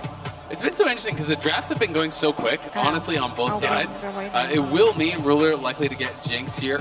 Has been on the affiliates the last couple of games around. Jinx, with that engaged, they're hovering. Oh, they're actually just going to lock it in. Wow. So it is just going to be their con. They're really highly prizing this engage. That is a lot of priority onto this Rakan, especially with Lulu not banned. And so now the Aphelios Lulu that has been a premier bottom lane here in at MSI will be able to be locked in at T11. But it's interesting because it just feels like they're prioritizing denying this away from Carrier more than like the 2v2 for themselves. Rakan, not that strong of a laner, let's be honest. It's much more about the explosiveness in that 5v5. And there again, potentially just going to be going towards all of these threats, all of this backline dive to really focus on Gumayushi, who had a hell of a time in last game. I think they're just setting up for the Yasuo angle.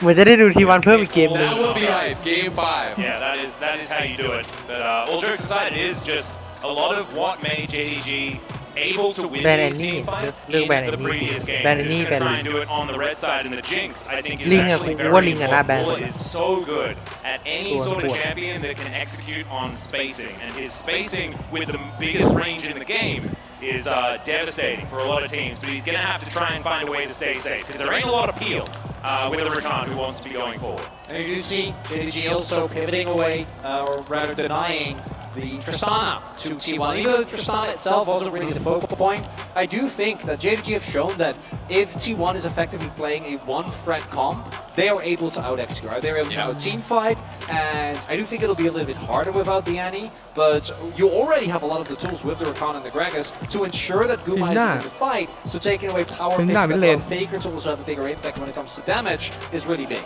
Absolutely, and I do like that they early picked this Gragas here. Potentially, we are expecting it to go 369, but potentially it could be mid lane as well, right? It could be that option for a flex here.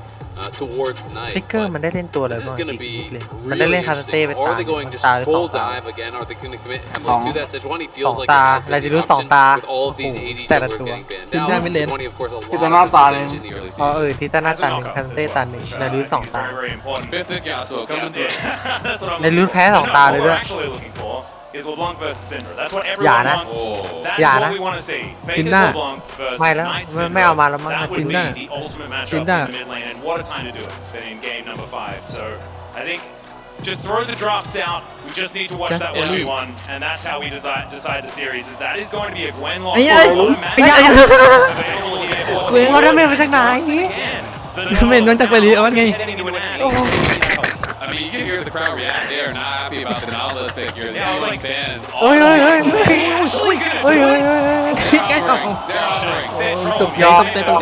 Silas is actually so good here. I think Silas is a good matchup into the Nautilus. There's great ults to steal from the Nautilus as well as from the Maokai. Those are two of the really premier ones that you can take away. หยอกแรง Love this pick. Also, สู้ได้เนี่ยยืนเลนยากแน่เลยรุ่น there's lots of ganking options here now for Kanabi. I think it's a really intelligent grab. กดมาสองตาแพ้สองตากดด้วย Just having the ability to either deny your opponent's dive. สเปซแรงห่างมากเลยความต่างใจระหว่างตรงข้ามกับฝั่งแรง มอใครมันแรงกว่าดีกินด้วย It is really valuable, but if the opposing team also gets a Maokai ultimate, so much of that value is lost. You mentioned amazing matchup into the Nautilus as well. Nautilus doesn't have the damage to outtrain Silas if he can get multiple Kingslayer procs. And I think for me the breaking point is what is going to happen here with this Gwen. Because Zeus actually was able to get so much damage done in the game where he did play it, and it does solve the issue that T1 have been running into, which is not enough damage in team fights. Yeah, not enough threats for sure. But I do have a little bit of a question about like how is it going to go for him, because it's not into something like the Scion where it's just an absolute free lane. I do think the Gragas can kind of trade a little bit more effectively, especially pre-Ripmaker before you have that spell vamp. Oh yeah. Especially if it is AP Gragas, you can kind of poke him prod there. And it is really comment on the Gragas, so it likely will be AP, likely Everfrost. And I do think the 369 has got a much better lane compared to what he had last time against this when he was playing on that Scion. So it's going to be a really interesting one here. I do think Faker in some of the early levels could definitely trade with Salas, but as Salas starts to get more levels, and as you say, starts to get more rotations of that Kingslayer, it can be really difficult. Then late in the game, if he gets rotations of these ultimates that he can hijack, Depth Charge, Wild Growth, as well as the Nature's Grasp, it could be very, very scary. Here we are onto the Rift for game number 5. Which team will be going to the final of MSI 2023? That's what we're looking to find out here. Which team will have to fight through the lower bracket to get a rematch with their opposition? ชนะ1ชนะเป็นซับด้วยนะแล้วก็ที่อยู่มิดเลนที่แพ้2แล้วตอนนี้ก็ยังอยู่มิดเลนอีก JDG brought one of their own. พยายาม Either T1, maintain their อาจจะถ่ายนี่มาแบบว่าเล่นรุนมา3 เกมไหมคือเล่นแพ้ตลอดเลยแต่นี่เขามีแล้วเขาก็จะเล่นอีกอย่างนึงที่แบบว่าหลอกฝั่งข้ามมาตั้ง3-4 เกมเนี่ย something that the organization has not been able to do. It's been only uphill. Of course, got the semis last Worlds. They have so many opportunity now. And have so many times been favorites for so many international competitions as well. JDG have been lurking for so many years. This would be massive if they can get there. As Zeus and 369 just fighting one another for a moment. And the body slam. Body slam. 369. Message received. 369 very clearly wanted to get that ward down. Zeus is trying to defend on that push, but not quite able to do so. หมดไปเลยแต่แรกมันน่าจะช So นะ it'll be interesting to see if Zeus actually second wind to help deal with this matchup. He has started D-Shield. I'm just going to check on that. Yeah, so he is actually second win. So D-Shield second win is going to help to deal with a lot of this poke. 369, as we saw, is going E-Start here, which can be really effective in these early levels. ทำไมเลื่อนเถิดขนาดนั้นเพื่อน Faker finding a decent little trade there on tonight, but nothing really to worry about at level 1 between these two. And on the bottom side of the map, you saw T1 standing on a ward.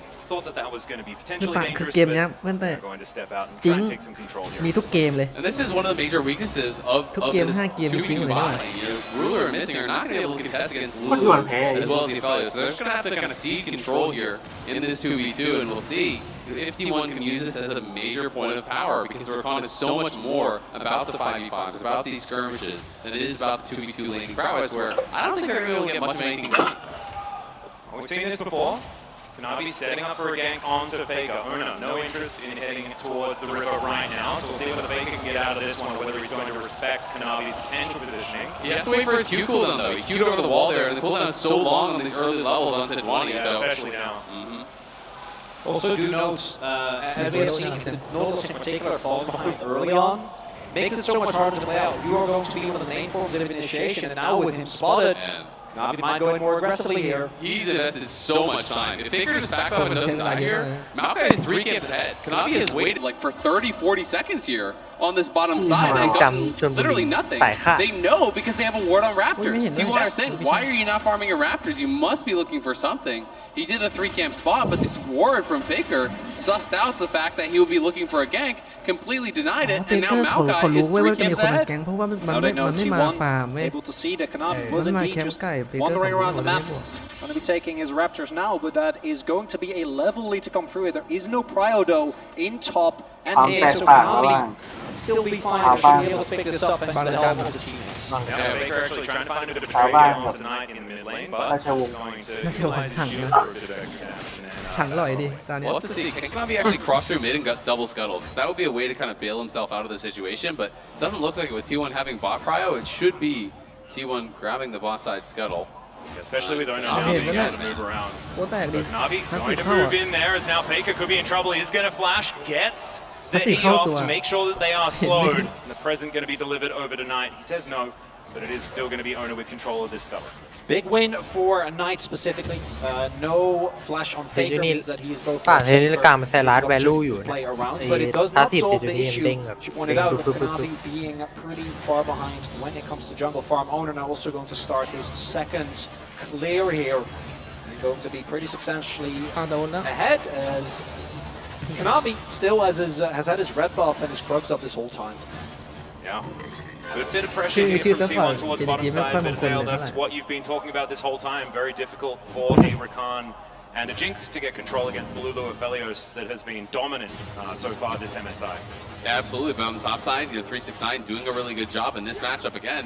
This is not silent. You don't just get a free lane against Comet Krakus. It is really difficult to actually lane against in those early levels. Once AS gets towards Riftmaker, gets his Leeching Leers, getting some more sustain, it becomes a lot more easy to actually deal with this. But in the early levels, 369 is really going to be able to create a pretty good advantage.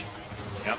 They watched Carrier back there, so there was maybe a minute opportunity here, but you can see JDG not going to go overly aggressive. He's going to wander his way out. Has once again taken the Ghost on the Aphelios, trying to get a bit of extra movement around, and Faker organizing his minions, utilizing his depth charge. Pretty cute there to make sure that he can keep the wave over his side of the rift. Well, either Carrier is going to have to go towards Mikhail's, or they're just going to have to be incredibly careful with their positioning.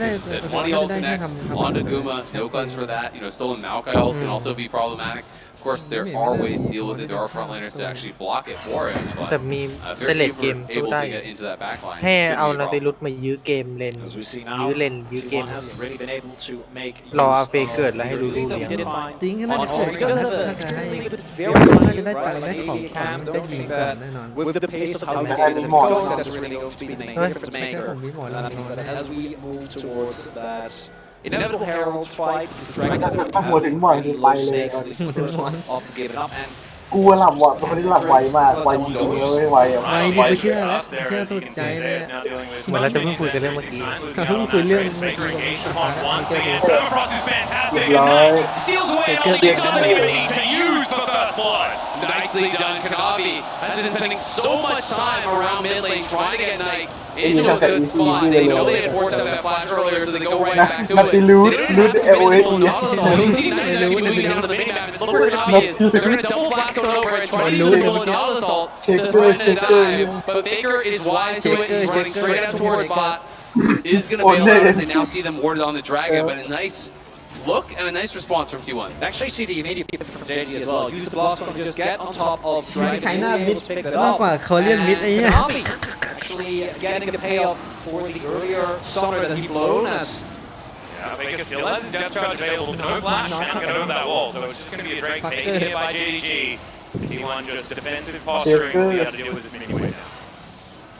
and เฟเกอร์ก็ right แพล now พอฟอร์ม JDG ใช้หน้า get the early lead kill going over tonight, particularly on picks like the Cyclones that Natty will Lord, play Natty Lord. extremely far forward, get the most value when you're aggressive, you're able to skirmish when you're in the thick of things. Snowballing the early lane phase, extremely powerful. Do see the top lane matchup slowly starting to equalize, and as expected, I think once Zeus does get to the Riftmaker, it really evens out. 369 should still be able though to dictate the pace of the lane, half prio whenever he feels like it. That might mean that JDG, when we get to this Herald setup, could have an advantage.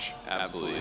T1 is going to have really good Merchant value on top. Oh, yeah. It's Gragas, it's Silas, and then it's at 20, right? So you can see Merchant already played by Faker. It's going to be going towards that as well. And T1 already onto this Herald. Looks like it will not be contested.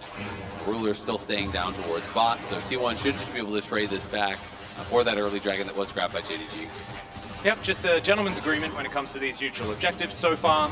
And as we can see on the top of your screen, about 600 gold going to be the lead for the LPL representative.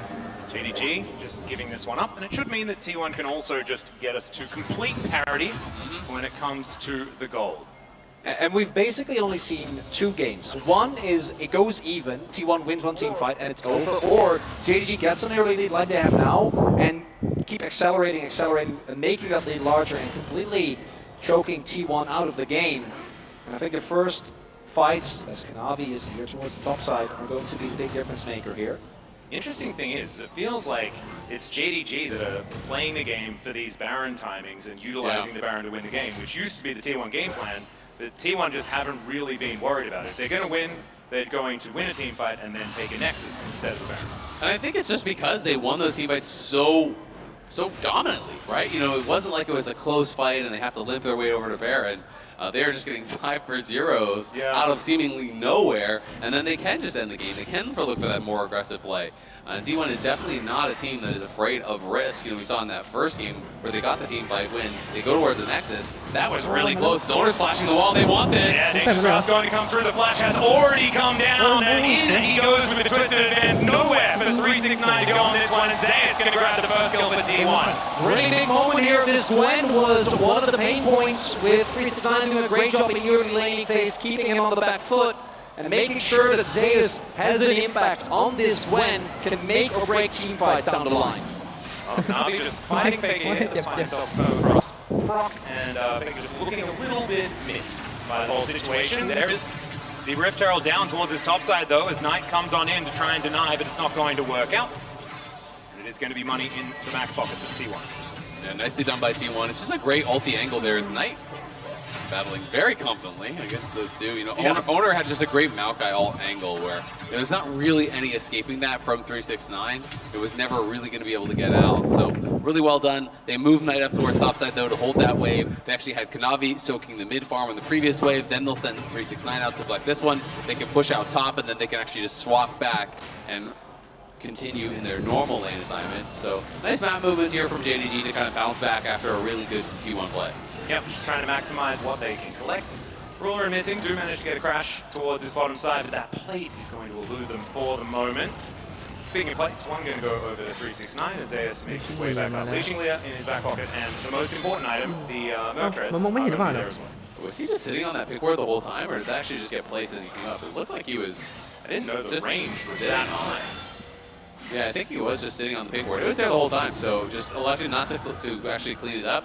Wanted to go for that play. Does get greedy, so he's going to lose some tempo. It is 369 as expected moving up towards top, but potentially, you know, T1 could maybe deny a couple minions off that mid. Not going to happen though, as Knight will just now use TDP. Yep, teleport comes back. Ruler does manage to pick up that plate that was on offer. A few more minutes before those plates are going to go down as Owner with the ultimate back available once again, lurking in this mid lane. They've got a lot of CC, but not a lot of damage with this duo. But if Missing's going to face check, could be dangerous, but no, he does have the grand exit, going to get himself out. No, really big lead to do that 369 with Neverfrost. On the flip side, Owner does have the ball like Ray's done, but no mythics for the mid laners, right? Gumayushi not able to finish that yet, even though, although Ruler actually on this back, able to get the Kraken Slayer, that is a big spike. And Roach just got completed by Knight as well. So, you know, he also bought a stopwatch, right? So that is actually pretty big. He clearly wants to be ready to fight. Grabbing that early stopwatch here. They want to go for this 5v5 at his dragon that is now spawned. T1 are obviously first to the area. But Knight will be pushing out through mid. Does have the stopwatch available. We'll see if he can find a good stolen ult. Yeah, double teleports available for these top laners as well. We'll see when they're going to come and join this fight, or if they do.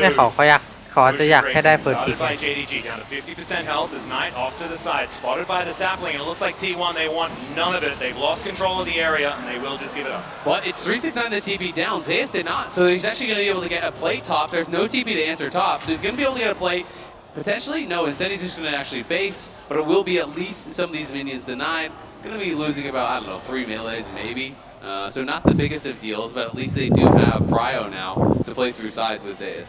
แล้วทำไมในดอต้าถ้าทีม GG จะเป็นการยอมแพ้อะ มันเป็นเขาเรียกว่ามันเป็นกัปตันโหมดอ่ะถ้าพิมพ์ GG ก็คือยอมแพ้คือคนที่พิมพ์ได้คือใครคือใครเหมือนจะเป็นแค่กัปตันทีมจำไม่ได้ At this point, not going to win that เพราะปกติมันไม่มียอมแพ้หรอ just yet if you're too far up the lane. ว่าปกติไม่มียอมแพ้ Blown แล้ว up มันมี as ที่มันมีอะไรแบบว่ามีคนกด GG ผิดแต่มันไม่ยอมแพ้เลย even though Yushi is up, went for his berserker reasons as a ไม่ result. เหมือนจะไม่มี Yeah, I do think Ruler and Missing have done a pretty good job to get through this lane. You know, as relatively unscathed as they have, they did lose one plate, but it was traded back for another on the other side.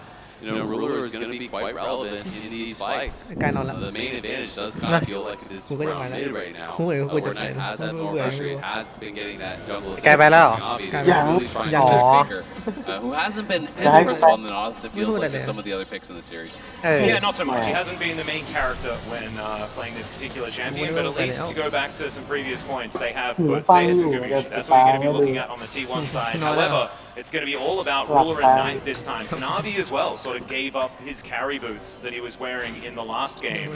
And so it's him and Faker that's taking a backseat moving into this one. Yeah, and Knight is almost 1k gold up, right? So he is going to have to make a really big impact here. Gumiushi pretty far up. He manages to dodge a couple of abilities, but that is a key flash now on cooldown for T1. Yeah, and remember, he had no button, so he had no choice but to flash there. They committed the heal and the ghost for move speed. Saw it wasn't going to be enough, had to use flash also. บางทีดูที่มันไม่ใช่ภาคไทยมันก็รู้สึกแปลก Remember, Missing has flash and ulti, and 369 is flanking here with his flash, so a tough one to enter for Guma. Yeah, you can see Zeus trying to mark this Gragas. His potential ไม่ได้ location ฟังไม่ this รู้ fight. อา Faker รม is ณ์ going to go in. That is going to be Knight stunned up for the moment. Missing could be in trouble. Nature's Grasp not going to find too much value in now. But the re-engagement it's a huge knockback on Gumiushi. Stays alive for so long. Not sure how that happened, but now it's just free-hitting. Zeus is massive in this fight. That's true. Faker somehow manages to curve the anchor. And it's a double kill now for Zeus. But the re-engage is gigantic. And with Ruler and his auto attacks, it's JDG that win the fight. Oh, JDG taking over as Ruler gets a triple kill, kiting back from Zeus. As soon as that shot expired, as soon as he was no longer immune, everyone from JDG piles in on him.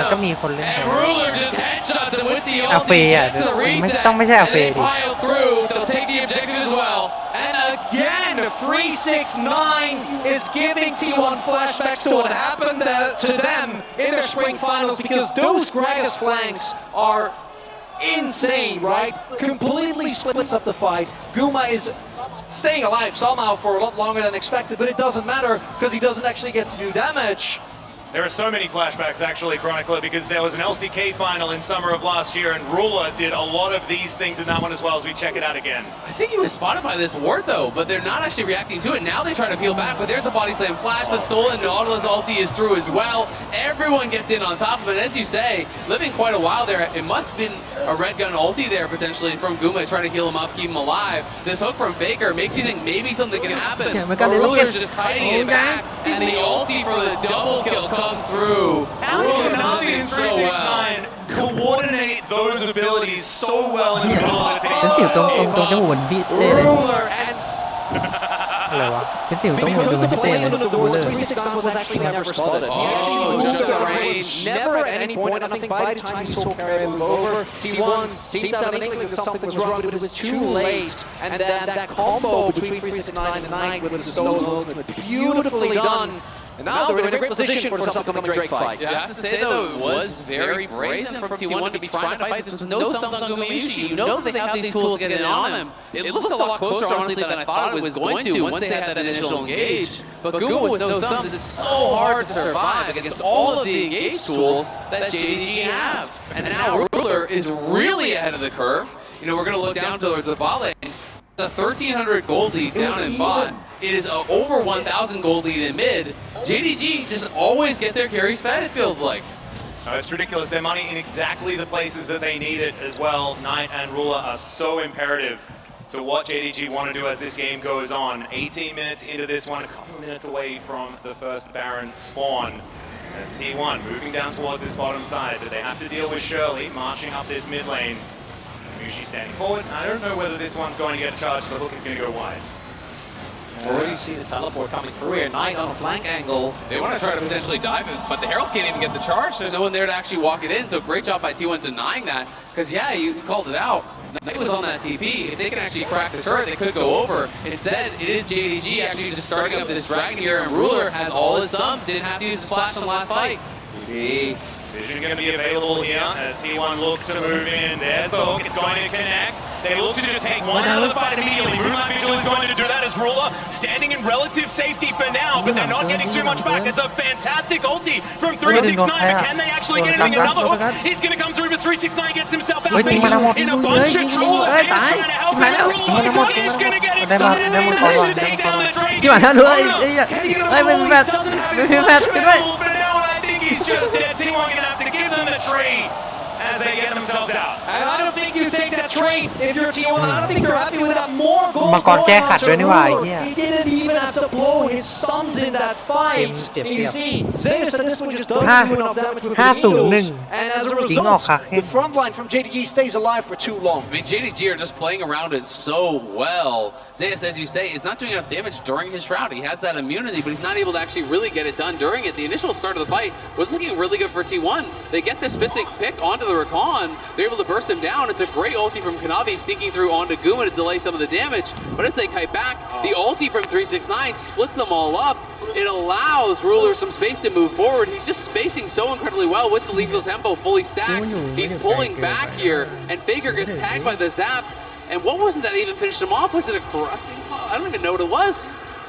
Not sure, just Might some be damage red buff, yeah. And most importantly, like this type of ebb and flow, we've seen how good JDG is at kind of managing the pace of these team fights. What I want to highlight as well is that even though they ended up taking down Missing, which is a big win, it was, I think, 3 ultimates, Owner throughout his, same for Faker, same for Guma, and in particular that last one, I think they were really missing at the end. Yeah, and get yourself a top laner that protects you like 369. Watching him walk in front of that hook that Faker threw out that was aimed perfectly for Ruler, that's a game decider on a hook like that, but he was there, managed to get it, body slammed out, and JDG walk away the victors. Absolutely amazing play. As S looking for Missing here, who does have a lot of mobility, so he'll be fine. Does get polymorph, but gets the grand exit out beforehand. I'm just so impressed by how 369 plays out these fights, right? When there is an angle, he's going to look for the body slam, flash onto the back line. When there isn't, he's always going to use this ulti to disrupt the fight, to peel back. He doesn't have to always try to hard force onto Guma. He's always finding something that is very, very effective. He knows when to peel, he knows when to dive. And I think that is the hallmark really of JDG, is their 5v5 and how well they play around Ruler and how well he is spacing that we've gone through some of these really tense fights and back-to-back team fights. He didn't even need to use his flash. Now he's bearing down on this outer turret in mid lane. Looks like Umushi's going to have enough friends in order to take this one down. The rapid fire is also now completed, right? So the range advantage becomes that much larger now for Ruler. Yep, Ruler's favorite item in the game. Just loves building it, no matter what anyone tells him ever. He will always build that item. Gathered poke is so valuable for a lot of these players to maximize the damage. Now Kanavi just bearing down onto Owner. Permafrost is going to stun him up as the hook is going to land there from Faker. They're not hard committing onto this little skirmish off to the side. Gumayushi sidesteps the zap. Yeah, they did get the dash there with the Gale Force off of Guma. The Everfrost was coming through from 369. And T1 has got to answer top. Knight is pushing it again. It is JDG playing more heavily to the sides. Despite the fact that it is Zeus here on the way. Looking forward as Owner. He's so incredibly low. Nature's Grasp now picked up by Knight, but they're not going to invest it on the low health Maokai. Carry goes back, Shirley is now picked up, and they will be able to claim this outer turret in the mid lane. Full information on the reset. Yeah, what would have been a disaster for T1? They were off of the back of 3 item finishes, right? Actually being just shy of the Shirelias, the Infinity Edge, and the Nashor's Tooth. So nice opportunity in JDG. Even without the fight, they're able to get themselves the mid lane turret start, choking out T1 again, which is very much how they won the 2 games that they've won thus far in the series, right? It's these type of leads just being drawn out further and further. I mean, I just think there's so much pressure on Zeus to really be the X factor. because Ruler is so far ahead as far as that bot lane matchup goes. Again, Faker is way behind. He's a full item completion behind. It has to be Zeus really making things happen. He has gone towards the Nashers, which a lot of people really do look at as more of kind of that side lane item.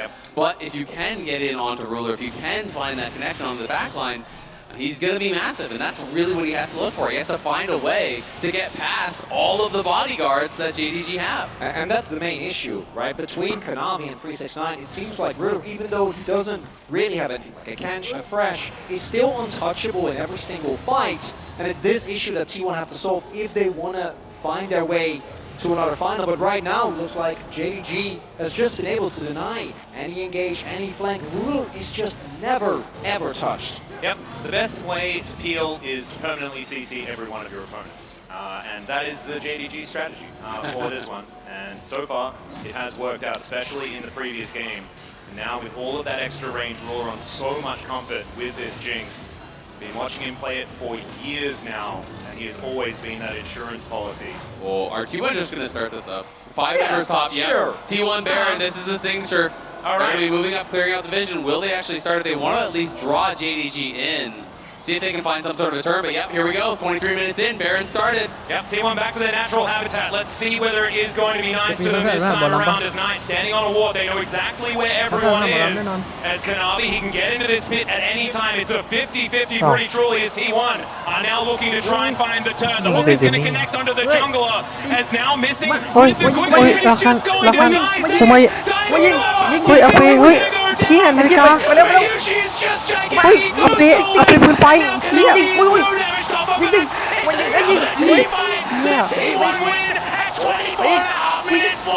เอา T1 are just pushing through. They're going to have to go back to the Baron. They can't get Konami. Will they take the Dragon? Will they take the Baron? They're pinging onto both. It looks like they want to take it all here as Guma cleans up. And that time, Zeus got into the back line, crushes through Ruler. Guma flashed over the wall just to ensure that the damage backup was there from Zeus. And T1 Baron, it wasn't about the Baron, it was just about finding the one angle that allowed him to fight JDG. There was one player that they needed in order to get them over the line, and it was Baron. Absolutely, Ruler had just finished his IE part of this fight, so I thought it was going to go his way, but the ulti from Nautilus, the follow-up from Zeus, right back in onto Ruler, and Ruler unable to get back, he flashes back, but it creates no space, he doesn't get over the wall, and in comes Guma as he pulled out. T1 know their win condition, get in onto Ruler, they found the pick, but look at the pip back in live, it's JDG who are onto the Dragon here, they're going to move to Soul Point. They will be able to pick that one up, T1. With their Baron, we'll see whether they can get some map control and deny that one, but that is going to be in 5 minutes' time. The Red Bull Baron power play moving up towards that 2K mark, but it is barely an advantage. We still have a game on our hands, and I wanted to pan over to the Nexus to see the beads of sweat, you know, as the team fight happens, but JDG's Nexus gets to breathe a sigh of relief after that one. I mean, we were all thinking, as soon as T1 starts winning that fight, you're like, is it going to happen again? All 3 games. It does not, as Konami's able to buy a lot of time, get away. JDG are on Soul Point here, but everyone is missing summoners now, so the engage has become that much more important. And what we see now, if we look at the goal, Guma actually evening it with Ruler. We've been going back and forth on this, but the really big thing is Zeus actually able to pick up what is now an almost 3,000 gold lead here over Sport. We can see the amount of gold on this win. Once that death cap is finished, Ruler is going to have even less opportunity to play the game. Because even I think a single set of needles will chunk him out. Absolutely, and at that point, you're going to be needing to work towards something like a BT to help you to deal with that. And he's going to have the death cap right now, so Zeus is absolutely massive. Knight is trying to work towards it, but Knight is a couple thousand gold behind where Zeus is. Zeus has also hit 16, by the way, so level 3 ultimate, death cap completed. If he gets into the back line, I agree with you, Chronicler, Ruler is toast. And I think it's actually so fun to watch, though, because when the game has these 2 hyper carries that are so evenly matched, you have to look to the next rung. And in this game, it's Zeus that is stepping up. At Knight, he's on the Silas. and you can always find angles, you can always find windows if you have the access to about 1,500 different ultimates within a team fight, and he is so close to level 16. Absolutely, and if he can get that 16, if he can get his death cap as well, things can really start to get more difficult. Look at 369 though, he is threatening over the wall here. I think they're just going to give up the tier 1. It is a big bear and power play here from T1. The 3,500 gold that they have swung in their favor. Blue Trinket paying for itself there, spotting out 369 off on the flank as T1 move through the enemy jungle. Look to try and grab this inner turret here on this bottom side. 3.5 thousand gold. It's going to be that Rebel Baron power play here for T1 as they just zone them away, utilize the Nature's Grasp, and now look for a reset. Very seen the value, right? Zeus with this death cap finish with the lead. He has an Asher's turret in a matter of seconds. And yeah, thank you very much for pointing out that one, Azil, because you don't have a choice as ruler, right? I don't even think that something like a BT, which is really good in this poke, is going to help you if Zeus ever actually gets on top of you. And on the flip side, because of that fight and how it played out, Yobayushi does have access to a BT right now, so it's going to be so much harder to take down in a split second to something that JDG have been able to do for this entire series so well. Naito has about 2k in pockets, so he's only a couple hundred gold away from completing his death cap here. They really want to get on that death cap before they fight. It's such a massive spike. But T1 are really pushing the pace now. You know, they got this lead. They have been heavily forcing here. So much trouble. There's the depth charge. You got Polymorph not able to get himself out of the way. It's going to be an inner turret alongside of Gragas. T1 grabbed that one. Knight is teleported in though. Gets a massive amount of knockups to the Glacial Prison. Comes down. Owner is just buying so much space though. What is that blaster? Knocks everyone around. Owner's going to be taken out. And he's just out of there. It's a 1 point in the end, guys. Nothing to worry about. That was so dicey. Ruler got a couple autos on Naguma there, and you really saw how quickly that fight could turn. But that was scary for JDG. 369 dying, and Knight arrives with the TP. I thought he was going to arrive just to die, and we could have seen JDG series end right there, but they're able to fight back. They're able to survive. Yeah, really big here. 369 stay. Even though he gets taken out very quickly, able to buy space, right, with his ultimate, which gives Knight down Durham, as you mentioned. I thought that this was going to be a problem, but again, look at the position of Ruler here. He is completely unmatched. No one is on him except Owner, and without the damage prerequisite, he gets to get off so much. And the moment that Blast Storm comes through, you think Kanavi's dead, but thanks to the help of his team, actually able to stay alive. And then these rockets, Ruler stepping forward, getting a couple autos there. That's 3 autos on Naguma. Almost was able to knock him down. Death cap now complete for Knight. He has obviously passed 16. He's already up to level 17. We are at Soul Point here at JDG. Are moving towards it, but it's T1 who are going to be playing through mid, and JDG cannot ignore mid lane completely.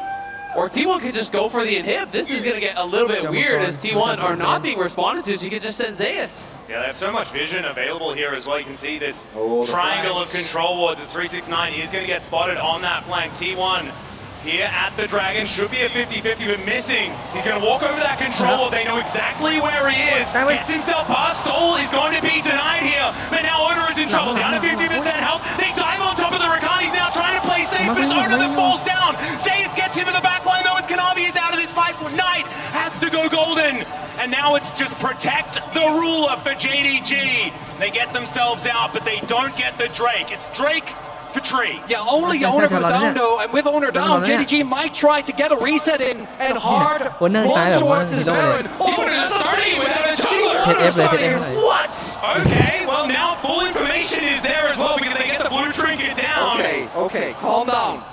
All right, I'm gonna have a sip of water, guys. We may just ask the teams to chill out for a moment. Oh my god. T1 are just staying in the area because they know that this could be a start here from JDG. T1 have 4 members here, Owners respawning in 5. Well, who's going to land here as Baker just says, Blake going in. Moonlight Vigil is kind of massive, and Ruler's gonna take down Baker. Zeus is huge, he's dead, and it's a double kill for the Jinx. And T1 just gave them a Baron. Why did T1 take that fight? It's a 4v5. You have full information. Baker hooks in, gives over 2 free kills. JDG take the Baron, and in the critical game 5, they take control. The overconfidence from T1 ใครเนี่ยมึงใครเนี่ยมึงใครเนี่ยเฮ้ยมึงใครอ่ะใครวะ engage a 4 versus 5. Just why? I have no idea. They throw them all, and all the damage here goes into Konami, right? Yes, missing is able to get Goom out of the fight. As a result, that just isn't enough damage. They didn't even have the Gwen needles. Yeah, not even Gwen ulti available there. Faker knows he made a misstep, and it could be one that cost them the series. We'll see if T1 can battle back. It is Soul Point. The goal very even though, so T1, despite the misstep, absolutely can win this game. It's going to come down to the execution of the 5v5s. It feels like it has every single game. My goodness, the intensity of this game is just absurd. The last game 5 we saw it was over in 24 minutes in the blink of an eye, and this one, it is just neck and neck the entire time. JDG with a massive lead though, and the fact that they have the barrier is going to be there, and they have the ability to get towards this Drake, but you go back to that Drake fight, and the fact that Owner was able to take it is so huge for buying that extra bit of time, because otherwise, JDG could be looking at Baron push into Elder to get all of that control. Absolutely. Goom now missing his flash, so it's so critical that he completed the GA. He needs to have that available. If you look over on the other side, some of the luxury items coming through. The Maw is now done for Ruler. He has the stopwatch as well. And he, again, just never seems to need his summoners. It's insane how many tense fight Ruler gets through. And still having that flash available. So JDG trying to take all these tier 2s off the map, trying to extend themselves into an advantage here. 5 turrets apiece. Gentlemen, it is 60,000 gold, 500. Versus 60,000 gold, 900. There is nothing in it between these two squads. It's going to come down to team fight execution both times. Who has the vision in the right areas? Who is spotting the flanks? And right now, it's T1 trying to get into position. This could be the difference maker, but JDG could have just run down the front door. Okay, can you make it happen? He's biding his time. And now Rule has to deal with him. Owner gets into the backline. Rule flashes. Oh my God, he gets excited. Double kill for Ruler, and I don't know what the option is going to be if it's T1. They're going to use double TVs here. JDG are pushing forward. They have done it off the back of Ruler, just keeping goal. Even with the flash. จริงๆถ้าได้มากกว่านี้ดูได้อีก3 เกมนะ โอ้ไม่ได้วะที่มันแพ้ Will be waiting to see whether they get a rematch in the final of MSI 2023. And that's T1 forced to the lower bracket. JDG guarantees themselves the highest finish. They will be waiting. เอ้ยคนนี้นี่ว่าที่มันใครมึงใครเนี่ยมึงใครวะ What a series between these two teams. And what a final game from Ruler. 12-1-3 on the Jinx. Some League of Legends played at the absolute highest level between these two teams, going back and forth time and time again throughout this series. But T1 have got to be regretting the game by the Baron in this final game. It was that one mistake that JDG were able to make the absolute most of it. Their team fighting is just incredible. And then they had to do it again. They had to pick that flank from Zeus, and Ruler flashing into exactly the right position, gets that pick off, and his Jinx, the way he navigates these fights, just extraordinary. JDG, 5 incredible games. Honestly, both of these teams playing incredibly well. I mean, the 2 that T1 managed to win, it felt like that was over so incredibly quickly, but the amount that you need in order to guarantee those moments is absolutely huge. We can't take anything away from them. But honestly, it felt like the honest games were won by JDG in this series. Yeah, it came down to ช่างแม่งแล้วเกม